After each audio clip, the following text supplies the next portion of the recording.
مثلا قمیض، تہبند، بستر اور برتن وغیرہ، تو ان میں بھی اچھی نیت ہونی چاہیے، کیونکہ دین کے سلسلے میں ان تمام چیزوں کی ضرورت ہوتی ہے، اور جو کچھ ضرورت سے زائد ہو اس سے بندوں کو نفع پہنچانے کی نیت کرے اور کسی ضرورت مند کو انکار نہ کرے۔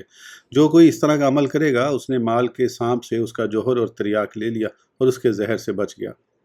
لہذا اب اسے مال کی کثرت نقصان نہیں پہنچاتی، لیکن یہ کام وہی شخص کر سکتا ہے جس کے قدم دین میں مضبوط اور علم زیادہ ہو۔ عام آدمی جب زیادہ مال حاصل کرنے میں کسی عالم سے مشابہت اختیار کرتا ہے اور یہ خیال کرتا ہے کہ یہ تو مالدار صحابہ کرام علیہم رضوان سے مشابہت ہے، تو اس کی مثال اس بچے کی طرح ہے جو کسی ماہر فن سپیرے کو سانپ قابو کرتے ہوئے اور اپنے عمل کے ذریعے اس میں سے تریاک نکالتے ہوئے دیکھتا ہے، تو یہ بچہ اس کی پیروی و نقل کرتے ہوئے یہ خیال کرتا ہے کہ اس نے اس کی صورت اور شکل کو اچھا سمجھ کر اور اس کی جلد کو نرم سمجھ کر پکڑا ہے، تو یہ بھی اس کی نقل کرتے ہوئے سانپ کو پکڑتا ہے، تو سانپ اسے اسی وقت ہلاک کر دیتا ہے۔ ان دونوں میں فرق صرف یہی ہے کہ سانپ کا کاٹا ہوا معلوم ہو جاتا ہے، لیکن جو شخص مال سے ہلاک ہوتا ہے اس کی ہلاکت کی وجہ کبھی معلوم نہیں ہوتی۔ اسی وجہ سے دنیا کو سانپ سے تشبیہ دیتے ہوئے کہا گیا ہے، یہ دنیا سانپ کی مثل زہر اگلتی ہے اگرچہ اس کی جلد نرم و ملائم ہے۔ جس طرح نابینا شخص کا بینا شخص کی طرح پہاڑوں کی چوٹیاں سر کرنا، دریاؤں کے کناروں تک پہنچنا اور کانٹے دار راستوں سے گزرنا ناممکن ہے، اسی طرح مال حاصل کرنے میں عام آدمی کا کسی عالم با عمل کے مشابہ ہونا ناممکن ہے۔ 12ویں فصل، مالداری کی مذمت اور فقر کی تعریف۔ شکر گزار مالدار افضل ہے یا صبر کرنے والا فقیر، اس میں اختلاف ہے۔ ہم نے یہ بات فقر و زہد کے بیان میں ذکر کر کے وہاں اس کی تحقیق کر دی ہے۔ یہاں ہم صرف اس بات کی طرف رہنمائی کریں گے کہ بحیثیت مجموعی فقر مالداری سے افضل اور اعلیٰ ہے، چاہے احوال کی تفصیل کچھ بھی ہو، اور اس سلسلے میں ہم یہاں صرف وہ بات نقل کریں گے جو حضرت سیدنا حارث محاسبی علیہ الرحمہ نے اپنی ایک کتاب میں نقل کی ہے، جس میں انہوں نے ان بعض مالدار علماء پر رد کیا ہے جو بعض مالدار صحابہ کرام اور حضرت سیدنا عبد الرحمن بن عوف رضی اللہ عنہ کی کثرت دولت سے استدلال کرتے ہیں اور اپنی مالداری کو ان نفوس قدسیہ سے تشبیہ دیتے ہیں۔ حضرت سیدنا حارث محاسبی علیہ الرحمہ علم معاملہ کو سمجھنے والے ایک بڑے عالم دین ہیں۔ عیوب نفس، آفات اعمال اور عبادات کی گہرائی میں بحث کرنے والے علماء میں انہیں سبقت حاصل ہے، اور ان کا کلام اس لائق ہے کہ اسے لفظ بلفظ نقل کیا جائے۔ چنانچہ انہوں نے علماء سو یعنی برے علماء کا رد کرنے کے بعد لکھا ہے، ہمیں یہ روایت پہنچی ہے کہ حضرت سیدنا عیسیٰ روح اللہ نبینا علیہ نبینا علیہ الصلوۃ والسلام نے فرمایا، اے علماء سو، تم روزہ رکھتے ہو، نماز پڑھتے ہو اور صدقہ خیرات کرتے ہو، لیکن جس بات کا تمہیں حکم دیا گیا ہے وہ نہیں کرتے، دوسروں کو جس چیز کا درس دیتے ہو خود اس کے بارے میں نہیں جانتے ہو، کیا ہی برا ہے وہ جو تم حکم لگاتے ہو، زبان سے تم توبہ کرتے ہو لیکن عمل نفس کی خواہش کے مطابق کرتے ہو، اور تمہیں اس سے کوئی فائدہ نہیں ہوگا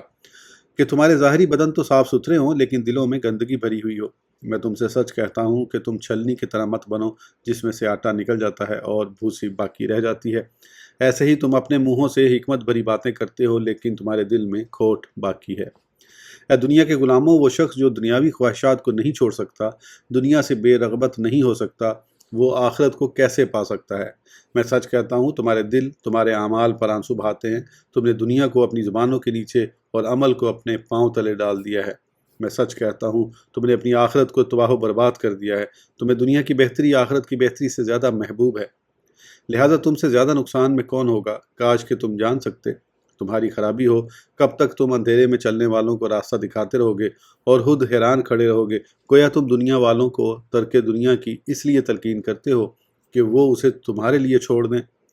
چھوڑ دو اس دنیا داری کو، اب بس بھی کرو، تمہاری خرابی ہو، اگر چراغ گھر کی چھت پر رکھا جائے تو گھر کا اندرونی حصہ کیسے روشن ہوگا؟ اسی طرح اگر علم کا نور صرف تمہاری زبانوں پر رہے گا اور تمہارے دل اس سے خالی رہیں گے تو اس سے تمہیں کیا فائدہ ہوگا؟ اے دنیا کے غلاموں، تم پرہیزگار لوگوں کی طرح نہیں ہو اور نہ ہی تم معزز لوگوں کی طرح آزاد ہو۔ قریب ہے کہ یہ دنیا تمہیں جڑ سے اکھاڑ پھینکے اور منہ کے بل گرا دے اور تم اپنے نتھنوں کے بل اوندے گر جاؤ، اور پھر تمہاری خطائیں تمہیں پیشانی سے جکڑ لیں اور تمہیں پیچھے سے دھکا دیں، اور تم اس حالت میں خالق کائنات کے حضور پہنچو کہ تم بے لباس اور تنہا ہو، پھر وہ تمہیں تمہارے برے اعمال کی سزا دے۔ یہ بیان کرنے کے بعد پھر حضرت سیدنا حارث محاسبی علیہ الرحمہ فرماتے ہیں، اے میرے بھائیو، یہ علماء سو ہیں جو انسانوں میں سے شیطان ہیں، یہی لوگ انسانوں کے لیے باعث فتنہ ہیں۔ انہوں نے دنیوی مال و متاع اور قدر و منزلت کی حرص کی، دنیا کو آخرت پر ترجیح دی اور دنیا کے لیے دین کو رسوا کیا۔ یہ لوگ دنیا میں باعث ننگ و عار اور آخرت میں نقصان اٹھانے والے ہیں، یا پھر وہ کریم ذات اپنے فضل سے معاف فرما دے۔ میں نے دنیا کو ترجیح دینے کے باعث ہلاک ہونے والے شخص کی خوشی دیکھی کہ اس کی خوشی غموں سے بھری ہوئی ہے، اور اس سے طرح طرح کے غم اور کئی قسم کے گناہ سرزد ہوتے ہیں، اور وہ ہلاکت اور بربادی کی طرف بڑھا چلا جا رہا ہوتا ہے۔ وہ ایک موہوم یعنی فرضی امید پر خوش ہو رہا ہوتا ہے، حالانکہ نہ تو اسے دنیا ملتی ہے اور نہ ہی اس کا دین سلامت رہتا ہے۔ بالآخر وہ دنیا و آخرت میں نقصان اٹھاتا ہے، اور یہی واضح خسارہ ہے۔ اس سے بڑھ کر مصیبت اور سنگین آفت اور کیا ہو سکتی ہے؟ صحابہ کرام کی مالداری کو حجت بنانا درست نہیں۔ اے میرے بھائیو، اللہ عز و جل کی طرف دھیان کرو، تمہیں شیطان اور اس کے دوستوں کے فریب میں نہ آنا چاہیے، جو باطل دلائل پر ڈٹے ہوئے ہیں اور دنیا میں مستغرق ہیں، پھر اس کے لیے ہیلے بہانے تلاش کرتے ہیں اور دعویٰ کرتے ہیں کہ صحابہ کرام علیہم اللہ رضوان کے پاس بھی مال تھا۔ یہ دھوکے میں پڑے ہوئے لوگ صحابہ کرام کے ناموں کو اپنی بدعملی کے لیے دلیل بناتے ہیں تاکہ لوگوں کو مال جمع کرنے کا عذر بیان کر سکیں، حالانکہ یہ ایک شیطانی وسوسہ ہے جسے وہ سمجھ نہیں رہے۔ اے نادان اور مال کے فتنے میں مبتلا، حضرت سیدنا عبد الرحمن بن عوف رضی اللہ عنہ کے مال سے تیرا دلیل پکڑنا شیطانی فریب ہے۔ یہ بات تیری زبان پر جاری کر کے وہ تجھے ہلاکت میں ڈالتا ہے، کیونکہ جب تو یہ خیال کرتا ہے کہ جلیل القدر صحابہ کرام نے مال کو کثرت اور شرف و زینت کے لیے حاصل کیا، تو در حقیقت تو ان نفوس قدسیہ کی غیبت کرتا ہے اور ان کی طرف ایک بہت بڑی بات منسوب کرتا ہے۔ اور تیرا یہ گمان کہ حلال مال جمع کرنا چھوڑنے سے افضل اور اعلیٰ ہے، تو گویا تو نے حضرت سیدنا محمد صلی اللہ تعالیٰ علیہ وآلہ وسلم اور دیگر انبیاء کرام علیہ السلام کو عیب لگایا ہے کہ انہوں نے اس خیر و بھلائی سے روگردانی کی ہے، اور تو اور تیرے اصحاب ہی اس خیر و بھلائی میں رغبت کر رہے ہیں، اور تو نے ان انبیاء و مرسلین کی طرف جہالت کی نسبت بھی کی ہے کہ انہیں یہ نہیں معلوم تھا کہ مال جمع کرنا خیر و بھلائی ہے، جیسا کہ تو نے اسے خیر و بھلائی سمجھ کر جمع کیا ہے۔ نیز تیرا یہ خیال کہ حلال مال چھوڑنے کے مقابلے میں اسے جمع کرنا اعلیٰ ہے، تو گویا رسول اکرم صلی اللہ تعالیٰ علیہ وآلہ وسلم نے اپنی امت کی خیر خواہی نہیں فرمائی کہ انہیں مال جمع کرنے سے منع فرمایا۔ بالفرض اگر آپ صلی اللہ تعالیٰ علیہ وآلہ وسلم جانتے تھے کہ امت کے لیے مال جمع کرنا بہتر ہے، تو معاذ اللہ تیرے خیال میں آپ صلی اللہ تعالیٰ علیہ وآلہ وسلم نے امت کو معاذ اللہ دھوکہ دیا کہ ان کو مال جمع کرنے سے منع فرمایا۔ خدا کی قسم تو نے اللہ عز و جل کے رسول صلی اللہ تعالیٰ علیہ وآلہ وسلم پر جھوٹ باندھا ہے۔ آپ صلی اللہ تعالیٰ علیہ وآلہ وسلم تو امت کے خیر خواہ، ان پر مشفق اور مہربان ہیں۔ جب تیرا یہ گمان ہے کہ مال جمع کرنا افضل ہے، تو اس کا مطلب یہ ہوا کہ اللہ عز و جل نے اپنے بندوں پر نظر عنایت نہیں فرمائی کہ انہیں مال جمع کرنے سے منع فرمایا، حالانکہ وہ جانتا تھا کہ ان کے حق میں مال کا جمع کرنا بہتر ہے۔ یا تیرا خیال یہ ہے کہ نعوذ باللہ اللہ عز و جل کو اس بات کا علم ہی نہیں کہ مال جمع کرنا باعث فضیلت ہے، اس وجہ سے اس نے جمع مال سے منع فرمایا، جبکہ تجھے علم ہے کہ مال میں بھلائی اور فضیلت ہے، اسی لیے تو زیادہ مال کے حصول میں رغبت رکھتا ہے۔ گویا بھلائی اور فضیلت کے مقام کو تو اللہ عز و جل سے زیادہ جانتا ہے۔ الامان والحفیظ۔ اے نادان اور مال کے فتنے میں مبتلا، اللہ عز و جل کی ذات جہالت سے پاک ہے۔ اپنی عقل سے غور و فکر کر کہ شیطان نے کس طرح تجھے فریب دیا کہ صحابہ کرام کے مال سے استدلال کو تیرے لیے خوبصورت کر دکھایا۔ تیرا ناس ہو، حضرت سیدنا عبد الرحمن بن عوف رضی اللہ عنہ کے مال سے استدلال تجھے کیا نفع دے گا، جبکہ قیامت کے دن تو وہ یہ خواہش کریں گے کاش انہیں دنیا میں بقدر حاجت ہی رزق ملتا۔ اور مجھے یہ روایت پہنچی ہے کہ جب حضرت سیدنا عبد الرحمن بن عوف رضی اللہ عنہ کا انتقال ہوا تو بعض صحابہ کرام علیہم اللہ رضوان نے فرمایا، ہمیں حضرت سیدنا عبد الرحمن رضی اللہ عنہ پر کثرت مال کی وجہ سے خوف ہے۔ یہ سن کر حضرت سیدنا کعب الاخبار علیہ الرحمہ نے فرمایا، سبحان اللہ، تمہیں حضرت سیدنا عبد الرحمن رضی اللہ عنہ پر کیوں خوف ہے، حالانکہ انہوں نے حلال کمایا، حلال خرچ کیا اور حلال مال ہی ترکہ میں چھوڑا۔ حضرت سیدنا ابو ذر غفاری رضی اللہ عنہ تک یہ بات پہنچی تو وہ غصے کی حالت میں حضرت سیدنا کعب الاخبار علیہ الرحمہ کو تلاش کرنے لگے۔ راستے میں انہیں اونٹ کے جبڑے کی ہڈی ملی تو اسے اٹھا لیا۔ حضرت سیدنا کعب علیہ الرحمہ کو بتایا گیا کہ حضرت سیدنا ابو ذر غفاری رضی اللہ عنہ کو آپ کی تلاش میں ہیں، تو وہ حضرت سیدنا عثمان غنی رضی اللہ عنہ کے پاس مدد طلب کرنے کے لیے حاضر ہو گئے اور انہیں سارے واقعے سے آگاہ کر دیا۔ حضرت سیدنا ابو ذر غفاری رضی اللہ عنہ ان کے پیچھے حضرت سیدنا عثمان غنی رضی اللہ عنہ کے گھر پہنچ گئے، اور جب آپ گھر میں داخل ہوئے تو حضرت سیدنا کعب رحمۃ اللہ علیہ ڈرتے ہوئے اٹھے اور حضرت سیدنا عثمان غنی رضی اللہ عنہ کے پیچھے جا بیٹھے۔ حضرت سیدنا ابو ذر رضی اللہ عنہ نے کہا، اے یہودی عورت کے بیٹے، تیرا خیال ہے کہ حضرت سیدنا عبد الرحمن بن عوف رضی اللہ عنہ نے جو مال چھوڑا ہے اس میں کوئی حرج نہیں، حالانکہ رسول اللہ صلی اللہ تعالیٰ علیہ وآلہ وسلم ایک دن احد کی طرف تشریف لے گئے، میں آپ کے ساتھ تھا۔ آپ صلی اللہ تعالیٰ علیہ وآلہ وسلم نے ارشاد فرمایا، اے ابو ذر، میں نے عرض کی لبیک یا رسول اللہ صلی اللہ تعالیٰ علیہ وآلہ وسلم۔ ارشاد فرمایا زیادہ دولت مند ہی قیامت کے دن کم سرمایہ والے ہوں گے، مگر جس نے اس طرح اور اس طرح کیا، یعنی آپ صلی اللہ تعالیٰ علیہ وآلہ وسلم نے دائیں بائیں آگے اور پیچھے کی طرف اشارہ کیا اور فرمایا ایسے لوگ کم ہیں۔ پھر فرمایا ابو ذر، میں نے عرض کی جی یا رسول اللہ صلی اللہ تعالیٰ علیہ وآلہ وسلم، میرے ماں باپ آپ پر قربان۔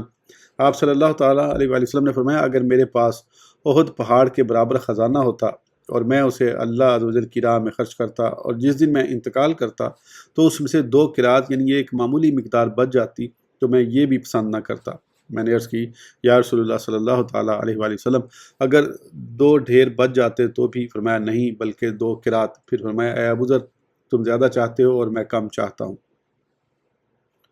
رسول اللہ صلی اللہ تعالیٰ علیہ وسلم تو یہ چاہ رہے ہیں، اور اے یہودی کے بیٹے تو کہتا ہے کہ عبد الرحمن بن عوف رضی اللہ عنہ نے جو مال چھوڑا ہے اس میں کوئی حرج نہیں، جھوٹ کہتا ہے تو، اور جو کوئی یہ بات کہے وہ بھی جھوٹا ہے۔ حضرت سیدنا کعب الاحبار علیہ الرحمن نے خوف کے مارے ان کی کسی بات کا جواب نہیں دیا، یہاں تک کہ حضرت سیدنا ابو ذر غفاری رضی اللہ عنہ وہاں سے چلے گئے۔ ہم تک یہ بات پہنچی ہے کہ حضرت سیدنا عبد الرحمن بن عوف رضی اللہ عنہ کے پاس یمن کا ایک قافلہ آیا تو مدینہ طیبہ میں ایک شور مچ گیا۔ ام المومنین حضرت سیدنا عائشہ صدیقہ رضی اللہ عنہ نے پوچھا یہ کیا ہے؟ بتایا گیا کہ حضرت سیدنا عبد الرحمن بن عوف رضی اللہ عنہ کے اونٹ آئے ہیں۔ یہ سن کر ام المومنین رضی اللہ تعالیٰ عنہ نے فرمایا اللہ عز و جل اور اس کے رسول صلی اللہ تعالیٰ علیہ وآلہ وسلم نے سچ فرمایا ہے۔ حضرت عبد الرحمن بن عوف رضی اللہ عنہ کو یہ بات معلوم ہوئی تو انہوں نے ام المومنین رضی اللہ تعالیٰ عنہ سے اس بارے میں دریافت فرمایا تو ام المومنین رضی اللہ تعالیٰ عنہ نے ارشاد فرمایا میں نے سید عالم صلی اللہ تعالیٰ علیہ وآلہ وسلم کو یہ فرماتے سنا، میں نے دیکھا کہ مہاجرین اور عام غریب و نادار مسلمان دوڑے دوڑے جنت میں داخل ہو رہے ہیں، میں ان کے ساتھ کسی مالدار شخص کو داخل ہوتے نہیں دیکھا، البتہ عبد الرحمن بن عوف کو دیکھا کہ وہ ان کے ساتھ گھٹنوں کے بل چل کر داخل ہو رہے ہیں۔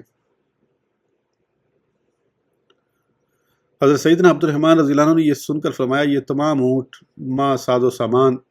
اللہ عز و جل کی راہ میں خیرات ہیں، اور ان کے ساتھ جو غلام ہیں وہ سب آزاد ہیں، شاید کہ میں بھی ان کے ساتھ دوڑتا ہوا داخل ہو جاؤں۔ ہمیں یہ روایت بھی پہنچی ہے کہ تاجدار انبیاء صلی اللہ تعالیٰ علیہ وآلہ وسلم نے حضرت سیدنا عبد الرحمن